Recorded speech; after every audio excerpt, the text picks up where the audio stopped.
Olá, você assinante da Cruzoé, muito bem-vindos. Essa é mais uma edição do Cruzoé Entrevistas.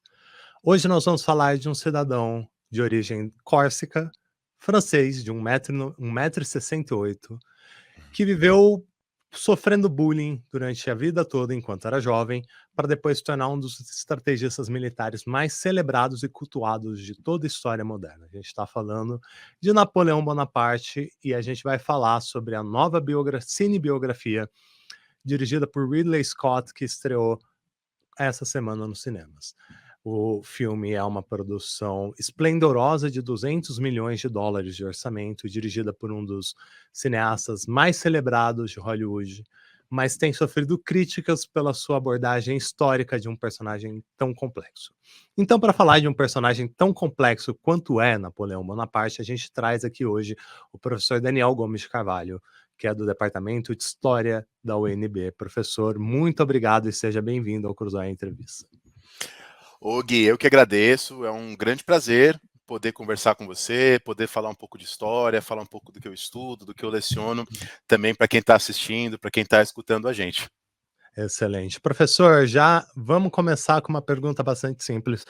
Por que o Napoleão ele é essa figura tão incontornável até os dias de hoje, considerando que tem 202 anos que ele morreu? Gui, essa pergunta é muito importante, porque eu posso responder essa pergunta por dois caminhos bastante distintos, inclusive. Por um lado, existem as coisas que Napoleão efetivamente fez. Então, por exemplo, Napoleão é fundamental para a criação dos liceus na França. Napoleão é fundamental para a criação do Código Civil Napoleônico. Código Civil Napoleônico que regulamenta, por exemplo, a propriedade privada, relações entre trabalhadores e empregados, e quase no mundo inteiro, em boa parte do mundo, se copia, se apropria ou se inspira nesse código para a criação dos próprios códigos civis locais, enfim. Então, seja pelo Código Civil, seja pela criação dos liceus, seja pelo fato de que o Napoleão, durante a sua vida, ele participa de uma remodelagem do mapa da Europa, por assim dizer. Por exemplo, ele acaba com o Sacro Império Romano Germânico. E o fim do Sacro Império Romano Germânico é fundamental para a criação da Alemanha. O Sacro Império Romano Germânico era mais ou menos o que hoje é a Alemanha, a Áustria, a Hungria, a República Tcheca. Então, a destruição do Sacro Império é fundamental para a própria criação da Alemanha, que se dá no século XIX. Então, veja, eu poderia responder essa sua pergunta dizendo coisas como essa, coisas que Napoleão efetivamente fez. Agora, se há o que o Napoleão fez, há, por outro lado, a lenda que se cria em cima da figura de Napoleão, que aí é uma outra história, né? Essa lenda começa já na morte de Napoleão. O Napoleão ele conseguiu fazer uma coisa que raras pessoas conseguiram fazer na história, que é ser fundamental para determinar a memória que se tem dele. Então Napoleão escreve, na verdade ele dita e as pessoas escrevem o Memorial de Santa Helena. Então Napoleão acaba ditando para a posteridade, a própria visão que ele tem sobre as suas conquistas, sobre as suas guerras, etc, etc. Então, no século XIX, os românticos, né, os pensadores, escritores do romantismo, irão celebrar a figura de Napoleão. Então, Victor Hugo, cujo pai tinha lutado, né, o Victor Hugo, cujo pai tinha lutado nas guerras napoleônicas, ou Alexandre Dumas, ou Alexandre Dumas, cujo pai também tinha lutado na guerra napoleônica. Esses poetas, esses escritores, escrevem sobre Napoleão. Então, cria-se no século XIX e XX um mito napoleônico. O mito de alguém que saiu do nada e conquistou o maior império já visto desde o Império de Carlos Magno. O próprio filme remete a esse mito, que é um mito, né, uma mentira, que diz que Napoleão saiu do nada e conquistou tudo. Sabemos que a coisa não foi assim. Napoleão era da pequena nobreza. Napoleão era uma família, não era uma família de alta nobreza, claro, mas era uma família abastada da Córcega. E Napoleão não conquista o mundo inteiro. Napoleão conquista algo assim como de 2 a 3% do planeta Terra, né? A Europa Ocidental está longe de ser o mundo inteiro, felizmente. Então veja, eu poderia responder, e as duas respostas estariam corretas, dizendo as coisas que Napoleão efetivamente fez, e de fato, não há como compreender a história contemporânea sem passar pela figura do Napoleão, mas também existe um mito em cima de Napoleão. Mito esse que permanece, que tem força até os dias de hoje, né, Gui? Certo, professor.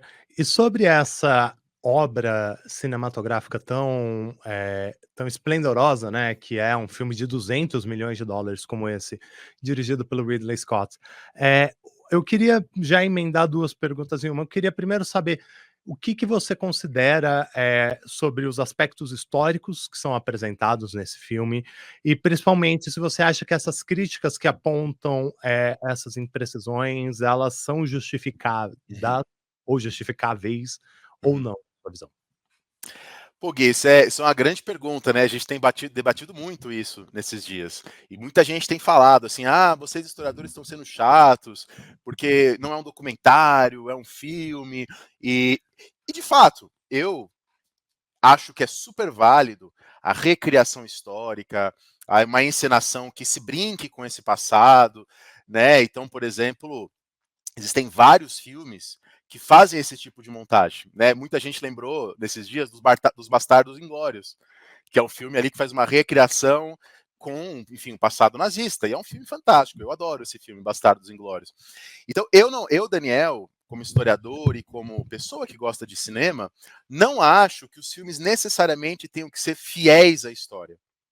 Até porque, Gui, não sei se quem está assistindo sabe disso, até a década de 1980 foram escritos nada menos que 200 mil livros e artigos sobre Napoleão. E absolutamente nenhum historiador, nenhuma historiadora jamais irá ler os 200 mil artigos. Então, não existe uma narrativa única sobre Napoleão a qual sermos fiéis. Nós, historiadores que estudamos esse período, temos várias disputas, vários debates, várias coisas que a gente discorda sobre essa época. Não há uma narrativa única a qual ser fiel. O problema é quando, de fato, se apresenta essa narrativa quando estamos sendo fiéis à história. Aí sim a gente tem que criticar. Então, se o diretor, a diretora, está dizendo que o filme dele é um retrato exato sobre como as coisas foram, aí nós temos um problema. Agora, em contrapartida, de fato, o Ridley Scott, ele próprio assumiu que o filme dele não será um filme exatamente como aquilo que está nos livros de história. Ele próprio disse isso. Porém, nós sabemos, eu sou professor há muitos anos, sou professor desde 2007, então já faz um tempinho. Nós sabemos a força que essas imagens têm na cabeça das pessoas, dos nossos estudantes. Então, mesmo que o diretor não se proponha a isso, e mesmo que isso não seja um problema, é importante que os historiadores digam. Então, é importante dizer, Napoleão nunca bombardeou as pirâmides daquele jeito. Aquilo lá não aconteceu. Napoleão não presenciou a morte de Maria Antonieta. Aquilo não aconteceu. Napoleão não saiu do Egito porque o Napoleão estava sendo traído pela Josefine. Porque no filme parece que ele voltou do Egito devido às traições da Josefine. E não é isso que aconteceu. O que aconteceu o Napoleão tentou invadir a Síria e perdeu. Napoleão já tinha cometido brutalidades contra a população ali da região do norte da África e também ali do Oriente Médio. Napoleão tinha cometido brutalidades, matado muita gente ali. E o Napoleão sai depois de uma derrota. E a saída de Napoleão do Egito foi um crime de guerra. Né? Um general abandonar, um líder ali abandonar o seu posto, era um crime.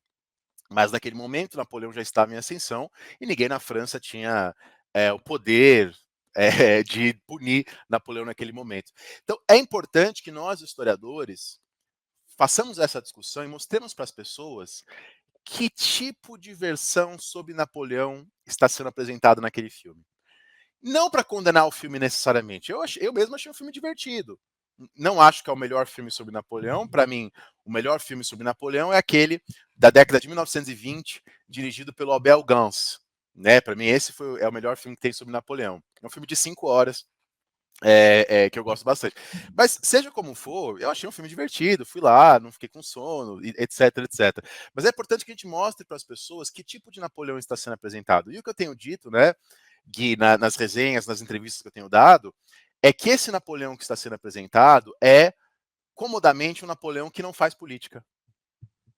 O Napoleão Bonaparte histórico era um Napoleão profundamente político, do começo ao fim da sua vida. Quer dizer, desde muito jovem, o Napoleão só conseguiu estudar na França. Napoleão era da Itália, era da Ilha da Córsega. Ele só conseguiu estudar na França porque o pai dele, Carlo Bonaparte, fez uma aliança com o governador francês da Córsega, o Conde de Marbeuf. E assim Napoleão consegue estudar, enfim, e depois se tornar tenente de artilharia. Então, assim, a própria ascensão dele é uma ascensão que deriva dos seus laços familiares, que deriva da sua condição de pequeno nobre e que se deve à política. Napoleão fez parte do Clube dos Jacobinos de Ajaccio, na Córcega. O irmão mais novo de Napoleão, Luciano Bonaparte, que aparece quase nada no filme, né? Os dois irmãos, o José Bonaparte, o irmão mais velho, e o Luciano Bonaparte, o mais jovem, depois tem outros mais jovens, né? Mais jovem que Napoleão, ambos aparecem muito rapidamente, quase que de enfeite. Né? Vai ter uma versão estendida do filme, que vai sair na Apple Plus, né? Espero que na versão estendida muitas coisas ali que foram meio apressadas se resolvam. Mas os dois irmãos dele aparecem muito brevemente no filme. E, na verdade, os dois irmãos têm um papel fundamental. Então, o irmão mais novo de Napoleão Bonaparte era um dos membros mais ativos do Clube Jacobino, o Luciano. O Luciano Bonaparte era tão jacobino que ele até mudou o nome dele para Brutus, para homenagear o republicano Brutus que teria matado o tirano Júlio César na Antiguidade. O irmão mais velho, a mesma coisa, foi muito hábil em estabelecer alianças. Tanto que os irmãos aí do Napoleão, todos conseguirão, né? O irmão, o José Bonaparte, depois vai ser rei de regiões do sul da Itália, vai ser rei da Espanha, com a ajuda de Napoleão. Então era uma pessoa profundamente política, profundamente articulada. E eu imagino que uma pessoa que não conhece nada da história de Napoleão, eu tenho escutado bastante isso também, Gui.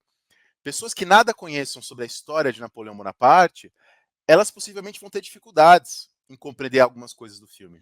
Porque o filme dá muitos saltos, né? Então, assim, Napoleão está no Egito, Napoleão se casa com a Josefina e aí salta para o Egito. Quer dizer, pula a campanha da Áustria. A campanha da Itália, na qual ele luta de fato contra a Áustria na Itália. Pula a campanha da Itália, que foi uma campanha fundamental para você compreender a ascensão de Napoleão. Bom, da derrota de Napoleão na Rússia, pula para o Napoleão sendo exilado na ilha de Elba. Então, o filme dá todos esses saltos que, imagino eu, pessoas que não conheçam tanto da história de Napoleão terão dificuldades, né? O filme, ele tem como eixo fundamental, ele tem como guia fundamental as relações entre Napoleão e Josefine, né? A ideia do filme é justamente colocar as cartas, o Ridley Scott falou isso antes, né? Colocar as cartas entre Napoleão e Josefine como fio condutor do filme. E você sabe, Gui, quando me disseram isso, quando eu li isso na internet, que olha, o Ridley Scott vai usar as cartas como guia, eu achei super legal, seria uma proposta original, né? Mas no filme, pelo menos nessa versão do cinema, vamos ver depois a versão estendida, nessa versão do cinema parece que o Ridley Scott não vai a fundo nessa sua escolha, né? Parece que ele fica assim, ele tenta aprofundar as relações com a Josefina, aí depois ele foge para as batalhas. Só que também as batalhas são apresentadas ali de maneira muito resumida, muito sumária, também com problemas, né? Por exemplo, ele mostra, quando ele fala da Batalha de Austerlitz, também chamada de Batalha dos Três Imperadores, né? Tava lá Napoleão, tava o Alexandre, imperador da Rússia, e tava também o rei da Prússia. Quando ele mostra a Batalha dos Três Imperadores, ele dá destaque para aquela cena em que os canhões de Napoleão teriam atirado no chão, num lago congelado, e as pessoas teriam caído, né, os exércitos inimigos teriam caído naquele lago congelado depois dos canhões atirarem. De fato, isso parece que aconteceu mesmo, mas isso não teve um valor tão dominante, tão importante na batalha, quanto o filme faz parecer. Isso não teve um valor tão importante na batalha, quanto o filme faz parecer. E até quem mesmo não conhece a história do Napoleão e ouviu um pouquinho do que eu falei até agora, já percebeu que o Napoleão era uma figura nada linear, né? Uhum. Napoleão, então, começa com uma família de republicanos corsos. O pai e a mãe do Napoleão tinham, de início, lutado contra a França. Contra a Gênova, enfim. Depois, por um momento, contra a França. E aí eles acabam se aliando com a França. Então, Napoleão vem de uma família de republicanos corsos, depois ele se muda para a França, é um apoiador da Revolução Francesa, embora ele tenha ressalvas em relação à Revolução Francesa, mas ele a apoia. Depois, quando caem os ele, inclusive, Napoleão, era muito próximo do Augustin de Robespierre, do irmão mais novo do Maximilien de Robespierre. No filme, mostra o Napoleão, assim, indiferente a Robespierre, né, como se não fosse importante, mas isso que o filme mostra não é verdadeiro. O Napoleão admirava o Maximilien de Robespierre até o fim de sua vida, ele escreve. E Napoleão era próximo do irmão mais novo do Robespierre, do Augustin. Mas, enfim, depois que os irmãos Robespierre são guilhotinados, o Napoleão chega a cogitar lutar pelo sultão da Turquia. Ele se alista, inclusive, para a artilharia do sultão da Turquia. Mas, de fato, é o Barras que resgata Napoleão, e aí o Napoleão passa a reprimir não só os monarquistas, como mostra o filme, mas também os neo-jacobinos. Aliás, o golpe 18 Brumário, o golpe que coloca Napoleão como cônsul, o filme é mostrado como se fosse um golpe contra os monarquistas. E, de fato, é um golpe para evitar a volta dos monarquistas, mas também para evitar a volta dos jacobinos, que o Napoleão tinha apoiado em outro momento. Então, só dando esses exemplos, Gui, para mostrar para quem está nos assistindo que Napoleão não era uma figura linear, era uma figura que se transforma ao longo da sua vida. E, a meu ver, o filme faz uma representação muito linear de Napoleão, né? Como se ele tivesse ali uma postura muito que se mantém muito igualzinha, né, ao longo da sua vida. Uhum. Excelente explicação, professor. Eu queria que você falasse um pouco para a gente agora sobre como a figura do Napoleão está existente na França de hoje. Por mais que a França se diga é hoje uma república estável, não já aboliu de fato a figura do império, do imperador. Como que a figura do Napoleão ela entra na psique do francês e ela se mantém lá até hoje? Ah, legal, Gui. Ótima, excelente pergunta. E a última vez que eu estive na França, eu lembro que estava tendo uma exposição sobre Napoleão. Lembro que eu fui lá com uma amiga minha que mora lá em Paris. E aí até falei para ela, ó, vai tirando fotos aí para a gente ver que tipo de Napoleão está sendo apresentado nessa exposição. E aí a gente foi justamente em partes que diziam respeito ao Haiti, ao Egito. Veja, Gui, nós somos do Brasil. Nós vivemos num país que foi uma colônia, num país que viveu 400 anos com a escravidão. Então a gente, e com muita razão, é muito sensível em relação a esses temas. O Napoleão invade o Egito, promove massacre contra populações ali do norte da África. O Napoleão restabelece a escravidão no Haiti. A Revolução Francesa tinha abolido a escravidão em 1794. A França era um império, tinha várias colônias.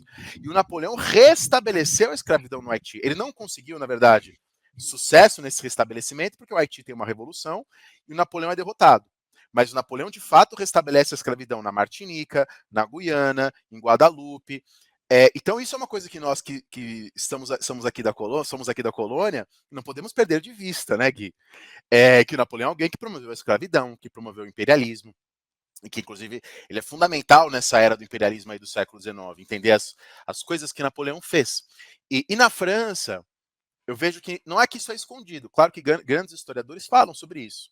Né? O historiador, por exemplo, Thierry Landes, um grande especialista nesse período, tem um livro só sobre isso, a relação entre Napoleão e as colônias.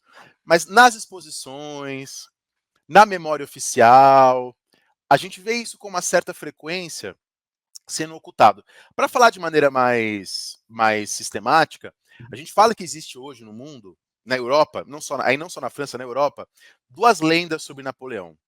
A lenda sombria, que é forte sobretudo na Inglaterra.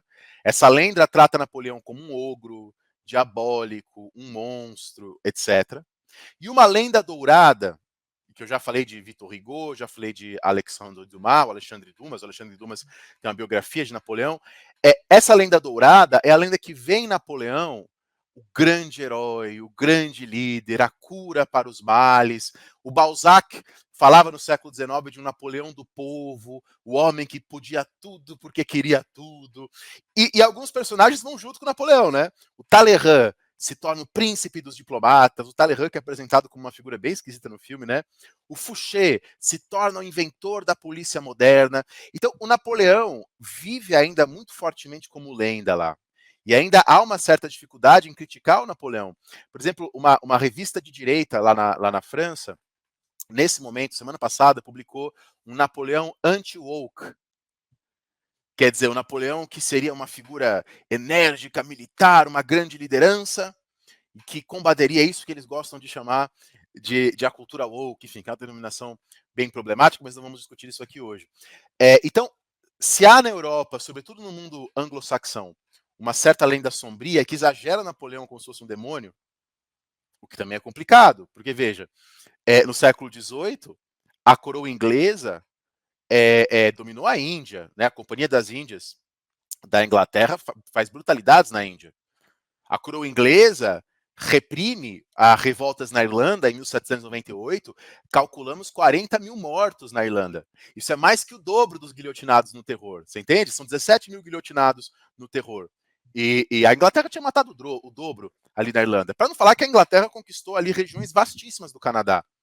Então essa coisa de o Napoleão é o mauzão, a Inglaterra é a boazinha. Isso não se sustenta historicamente.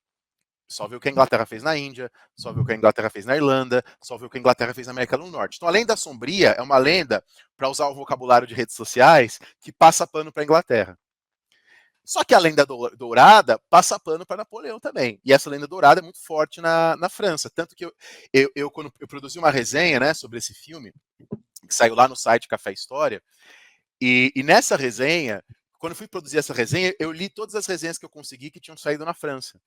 E muitas resenhas do filme que saíram na França chamavam o filme de anti-francês. Eu não acho que é um filme anti-francês. Mas por que saíram muitas resenhas chamando o filme do Ridley Scott de anti-francês? Penso eu, porque falar de Napoleão, e aí respondendo efetivamente sua pergunta, né, Gui, mexe muito com o orgulho dos franceses. Mexe profundamente com o orgulho nacional dos franceses. Né? A minha avó era francesa e se chamava Amélie, inclusive, era de Paris. E eu via isso na minha avó, né? Quando eu falava com ela sobre Napoleão, da mesma maneira quando eu falava com a minha avó sobre Luís XIV, né? Minha avó que nasceu lá nos anos 10, 1910, morreu bem velhinha, isso mexia muito com ela, né? Até poucos anos atrás, quando ela faleceu. Então, isso ainda é bastante forte lá. Excelente. E professor, para fecharmos já, eu queria ter uma curiosidade que eu queria muito tirar depois de ter assistido esse filme. Também fiquei com essa sensação de que a história é muito resumida, mas a gente espera que a versão que saia supostamente com 4 horas de duração, seja mais ou menos a diferença dos Miseráveis que a gente estuda no colégio para o Miseráveis de Verdade, que é aquele livro de 2.000 páginas do Victor Hugo. E eu queria saber se hoje, na sua visão, há algum governante, líder mundial que mantenha esse espírito napoleônico em qualquer sentido, seja na expertise militar, seja no caráter expansionista ou no próprio senso autocrata. Você enxerga algum deles dessa maneira? Legal, Gui, essa pergunta é bem divertida, né? E eu poderia te responder de duas maneiras também. E as duas estariam corretas. Poderia te dizer todos e poderia te dizer nenhum. Por quê? Por que eu poderia te dizer nenhum? Eu poderia te dizer nenhum, sendo historiador, e observando que, assim, as condições históricas nas quais Napoleão cresceu e viveu eram muito diferentes das atuais. Profundamente diferentes. Então, por exemplo, essa própria trajetória de alguém. Napoleão veio da nobreza. Napoleão não poderia ascender a determinado cargo ali no exército, mas a Revolução Francesa, em 1791, a Revolução Francesa faz uma constituição militar, foi feita por um cara chamado Alexandre de Lameth, e essa constituição militar abole os privilégios da nobreza no exército, nas forças armadas. E com isso, Napoleão pode crescer e atingir postos mais importantes na República. Então, essa trajetória é uma trajetória que simplesmente não tem como alguém reproduzir, porque é muito diferente. A própria situação na qual Napoleão se encontrava era muito diferente. Como é que a gente entende as guerras napoleônicas? A gente entende como uma continuação, em parte como uma continuação, não apenas isso, tá? Mas em grande parte como uma continuação de um conflito entre dois sistemas. O sistema inglês previa a existência na Europa de vários pequenos estados em certo conflito, em certo equilíbrio, e essa multiplicidade de estados permitiria à Inglaterra uma certa supremacia sobre os mares. Isso era o que queria o sistema inglês. O sistema francês, desde Luís XIV, previa que existiria na Inglaterra, que existiria na Europa continental, uma ou duas potências que viveriam num certo equilíbrio e assim conseguiriam contrabalancear o poder inglês. Então, se a gente analisa a história das guerras napoleônicas, é muito isso que está em jogo. Tanto que quando Napoleão faz a paz com a Rússia, o Napoleão, antes de Napoleão invadir a Rússia e ser derrotado, ele tentou uma paz com a Rússia. E o plano de paz de Napoleão com a Rússia era um plano assim muito claramente bastante, um plano muito claramente ancorado numa ideia de uma Rússia como potência, de uma França como potência em equilíbrio. E aí Napoleão visava solapar a Prússia. Né? Prússia, uma parte grande do que hoje é a Alemanha. A Alemanha ainda não existia. Então, por que eu estou dizendo isso? Para tentar dizer para quem está nos assistindo que eram condições histórico-políticas muito diferentes. As ideias de poder, as ideias de exército, as ideias de guerra são muito diferentes. Agora, em contrapartida, na era napoleônica são fundadas coisas que existem até os dias de hoje. E nesse sentido, de alguma maneira, todas as guerras são herdeiras das guerras napoleônicas, em certo sentido específico, tá? Em qual sentido? Tem um historiador que eu gosto muito, chamado David Bell, que ele diz que a nossa moderna ideia de guerra nasce na era napoleônica. E por que o David Bell sustenta isso? Porque antes da era napoleônica e da Revolução Francesa, as guerras eram sobretudo guerras entre reis. Então são dois reis que entram em confrontos e que fazem depois um acordo. Então Luís XIV entra em guerra com o Stadtholder dos Países Baixos. Depois da guerra eles fazem um acordo, um pega uma terra, outro pega outra terra. Geralmente esses monarcas da Europa eram todos parentes, era todo mundo primo de todo mundo. Aí o David Bell diz, na era napoleônica e na Revolução Francesa também, que ele vê como um bloco, as guerras deixam de ser guerras entre monarcas e passam a ser guerras entre povos guiados por ideologias.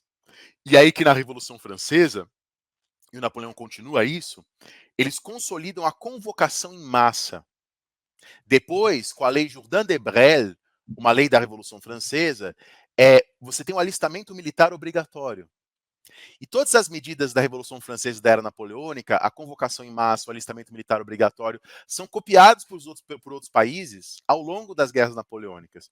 Então, em certa medida, nasce ali, conforma-se ali, uma certa ideia de guerra, a qual, sei lá, a guerra na Ucrânia, a guerra de Israel-Palestina, é de alguma maneira devedora.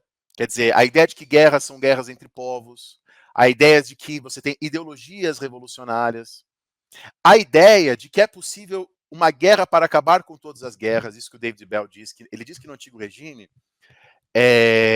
via-se a guerra como parte da vida. No antigo regime, eu quero dizer, antes da Revolução Francesa, né? Via-se a guerra como uma coisa natural, que sempre faria parte de nós.